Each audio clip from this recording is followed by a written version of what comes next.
पण मी जातीवाद करत नाही. तुझी लाभार्थी टोळी आणखीन तरी धनंजय मुंडे तिला थांबव. तू खोलात चाललाय, तू फसत चाललाय, तू फसणार आहे. आता तू मला खेटलाय, आता बघतो तू उभी. तू हे इतके मॅटर येत परळीपासून मुंबईपर्यंत पठ्ठ्या 25 तारखेचं उपोषण होऊन दी. तुला कचकात दाखवतो आता. मनोज जरा कस तो आहे मागा लागतो,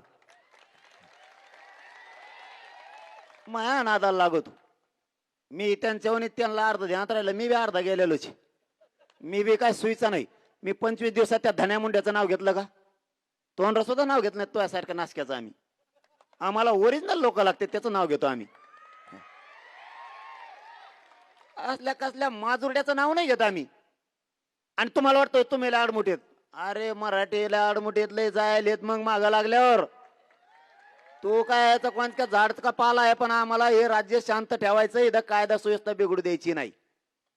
गुंडाला बी बोलायचं नाही का? त्याच्या गुंडानं धनंजय देशमुखाला धमकी दिली म्हणून त्या गुंडाबद्दल आम्ही बोललो. आणि तुम्ही म्हणता आमच्या जातीला बोललो. तुमच्या जातीचा काय संबंध त्याच्याशी? आरोपी तो आरोपी. मी एकदा उपोषण 25 तारखेचं संपलं, माझ्याकडे जे जे गाबाळ येईन, मी बी तुमच्यासारखा एक माणूस सांभाळत होतो गाबाळ. आता तुमच्याकडे एक माणूस गाबाळ सांभाळायला पट्ट्याकडे लय मोठे आणून द्यायला लागले. इंग्लिश सोडून देतो, मराठी धरतो. याचा भुकटाच वाजतो मी बी. आता तो नादी लागलास ना, नसतं थोपडर नाव घेतलं नाही राव मी. 20-25 दिवस झालं तू मंत्री होय, आमदार होय, सरपंच होय, नाही तिकडे वाड्यावाड्याने हिंड. मला घेणं काय तो? आणि तू कोणता तीर माऱ्या लागून गेला? मी मोजित असतो का तुझ्यासारख्याला?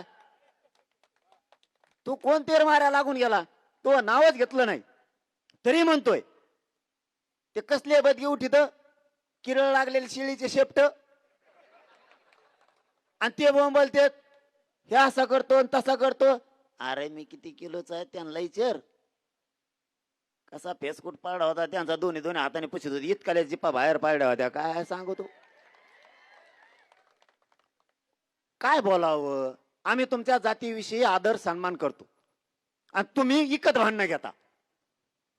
काही कारण नसताना धनंजय देशमुखांनी त्या धमकीचं नारी रावीचं कळलं माहिती तळपायाच्या आगमस्तकात गेली.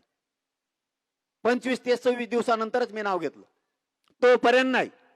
तरी वरचर उठितोय 10 पाट टोळी धरून आणतो. ते लाभार्थी कुणाचा इमा खाल्ला असन, औ काही कागद आणला का त्याचा? 25च्या नंतर तवर त्यांच्या गर्दी. ह्या धनंजय मुंडेंनी टोळ्या सुरू केल्यात. लाभार्थी पीक विमा खाणाऱ्या, राख खाणाऱ्या, गावऱ्या खाणाऱ्या, डोंगर खातेत, दगड खातेत, गोटे खातेत, संडास बाथरूम खाल्ले का काय नु, ह्या सगळ्या टोळ्या आणल्यात भंगार. आणि एवढी पत होती या जातीची, यांच्या समाजाची पुरी पत घातली या नाशक्या 5-50 लोकांनी.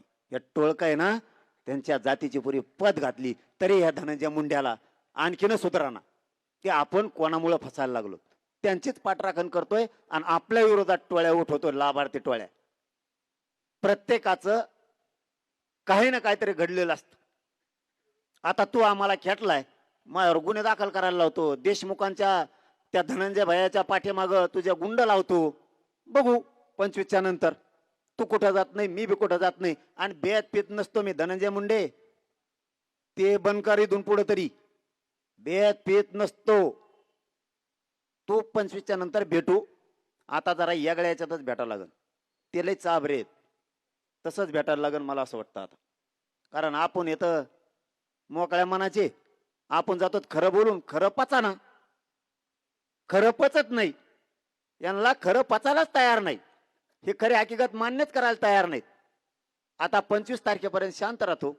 एकदा माझं गोरगरिबांचं एवढं आरक्षण एकदा 25 जानेवारीच्या उपोषणाच्या नंतर झालं की आपण कायदेशीर भेटायचं म्हणतोय, तो कायदेशीरच भेटू. आता त्याला माझी हात जोडून तुम्हाला सगळ्यांना विनंती आहे, देशमुख कुटुंबियाच्या पाठीशी शेवटपर्यंत त्या वैष्णवी लिकीनं आपल्याला हाक दिलेली, सगळे ताकदीनं न्याय मिळेपर्यंत तिच्या पाठीशी उभा राहा, सूर्यवंशीच्या पाठीशी उभा राहा, ही तुम्हाला हात जोडून विनंती करतो आणि थांबतो. धन्यवाद.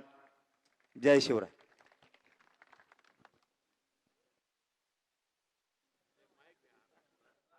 संजय देशमुखांना अजूनही धमक्या येत असल्याचं या आक्रोश मोर्चामध्ये म्हटलेलं आहे. मुंडेंनी पीक विमा राख खाणाऱ्या टोळ्या आणल्या असा दावा त्यांनी केलेला आहे. टोळक्यानं जातीची पत घालवली असं देखील जरांगेंनी म्हटलेलं आहे. धनंजय मुंडे मी घाबरत नाही असा थेट इशारा नाव घेत यावेळेस मनोज जरांगे यांनी मंत्री धनंजय मुंडे यांना दिलेला आहे. तर एक महत्त्वाची यावेळेस सगळ्यात महत्त्वाचं वक्तव्य म्हणजे सरपंच संतोष देशमुख यांच्या भावाला धनंजय देशमुख यांना धमक्या येत असल्याचं देखील मनोज जरांगे यांनी सांगितलेलं आहे.